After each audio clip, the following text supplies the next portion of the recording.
Fala galera do canal, sejam muito bem-vindos a mais um vídeo. E no vídeo de hoje nós vamos falar sobre a economia na Irlanda. Como ela saiu de um dos países mais miseráveis no mundo para uma das maiores potências mundiais nos dias atuais. Mas antes de mais nada, já chega esmagando o like, se inscreve no canal, ativa o sininho, que isso faz com que o YouTube entenda que meu conteúdo tem relevância e me entrega para mais pessoas. Agora, sem mais delongas, vamos embora pro vídeo.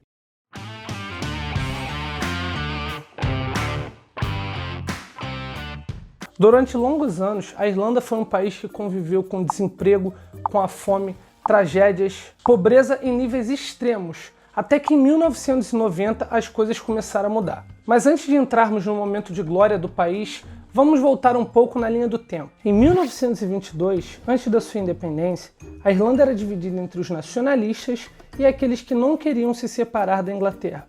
Os principais argumentos giravam em torno da capacidade fiscal, de competência administrativa e decisões políticas. A sua economia na época era predominantemente rural, sendo ela a região mais pobre de UK. Neste período, seu mercado externo era dominado pela Inglaterra, com quem trocavam produtos agrícolas por produtos manufaturados. Havia esse comércio livre somente entre os dois países, Inglaterra e Irlanda. Após a declaração de independência da Irlanda, o país optou por políticas protecionistas com o objetivo de desenvolver o comércio e indústrias no local. Em uma de suas primeiras mudanças radicais, a Irlanda cortou suas relações comerciais com o Reino Unido e com o restante do mundo. Naquela altura, o governo irlandês criou diversos monopólios, estatizou a maioria das empresas e, por alguns períodos, proibiu investimentos do exterior. E, logicamente, isso foi um grande tiro no pé, pois a Irlanda não foi capaz de produzir ou importar maquinários e insumos.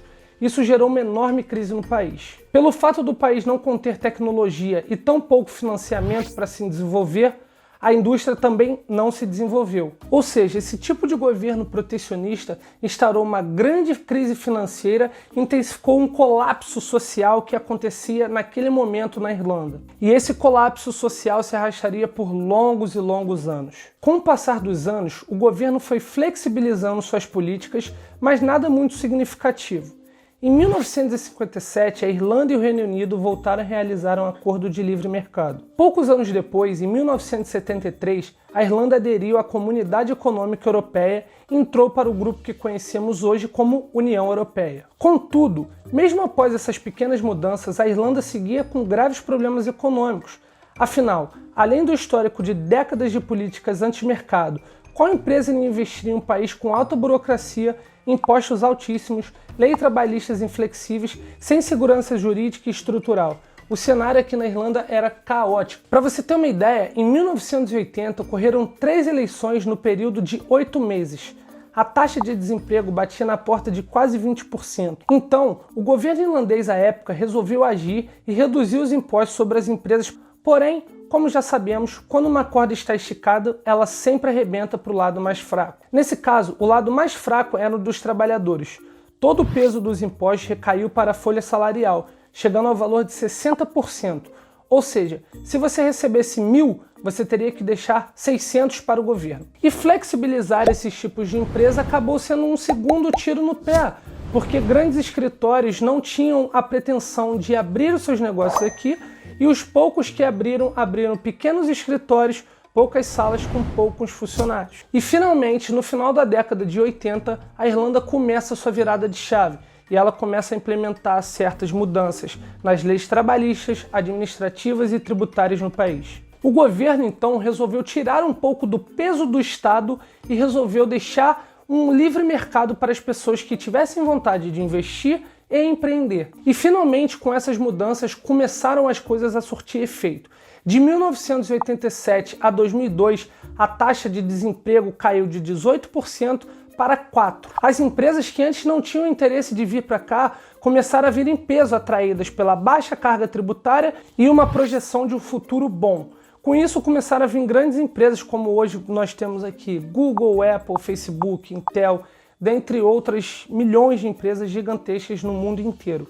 O nível de salário mais que dobrou e mesmo com a diminuição das taxas e impostos, o governo aumentou sua receita, mesmo tendo criado uma das menores cargas tributárias do mundo. Ou seja, mesmo o governo pesando menos a mão na parte dos impostos, o crescimento, o interesse de outras pessoas, de outras empresas virem para cá acabou sendo muito mais rentável para o país. Agora, vindo para dias mais atuais, a Irlanda cresceu e segue crescendo de forma exponencial em relação a outros países. Mesmo com todos os problemas enfrentados no mundo por conta dessa última pandemia, com diversos governos entrando em colapso, a Irlanda viu seu PIB aumentar em 3,4% em relação a 2020, graças às atividades das empresas multinacionais que aqui estão. Outros dados é que a Irlanda atualmente contém 5 milhões de habitantes e registrou um aumento de mais de 6% nas suas exportações. Tudo isso graças às empresas internacionais e principalmente às empresas do ramo de tecnologia e farmacologia. E se excluirmos os efeitos das multinacionais, nós conseguimos observar que o PIB da Irlanda caiu 5,4% em 2020 em relação ao ano anterior. E isso tudo é reflexo do impacto que a gente teve na saúde, nas empresas e nas famílias. Isso nos mostra exatamente o quão importante é um país com liberdade de comércio e taxas mais atrativas para empresas. Atualmente, a Irlanda está em segundo lugar no Índice de Desenvolvimento Humano, o famoso IDH. E esse índice é usado para medir a qualidade de vida da população em determinado local. No fim do ano de 2019, a ilha ficou em terceiro lugar no ranking mundial de renda per capita. Para quem não sabe, a renda per capita permite o conhecimento do grau do desenvolvimento de um país, ou seja, o quanto que ele pode expandir e crescer. Atualmente, a Irlanda figura em quinto lugar no índice de liberdade econômica. Resumidamente, liberdade econômica é fundamental para ter uma sociedade livre, para que indivíduos possam empreender, investir, trabalhar, consumir da forma que bem entenderem. Bom, pessoal, estamos chegando na parte final do vídeo. Se você gostou desse vídeo, esmaga o like, se inscreve no canal se você ainda não for inscrito, ativa o sininho para não perder nenhum vídeo. Vale lembrar que eu não estou fazendo nenhum posicionamento político, eu não estou defendendo que o socialismo é certo, que o liberalismo é correto, eu só estou trazendo dados do desenvolvimento do país. Infelizmente, dentro desse desenvolvimento, nós tratamos sobre dois tipos de diferentes governos, mas eu não estou fazendo nenhum posicionamento. Mas agora eu quero saber de vocês. Vocês sabiam que a Irlanda tinha tanto potencial? Você sabia desses dados, dos números? Vocês acreditam que um país liberal é melhor do que um país socialista? Vocês acreditam na liberdade de comércio, a liberdade individual? Deixa aqui nos comentários que eu quero ter esse debate bacana com vocês. Nos vemos na quinta-feira, fiquem todos bem, valeu, falou e fui!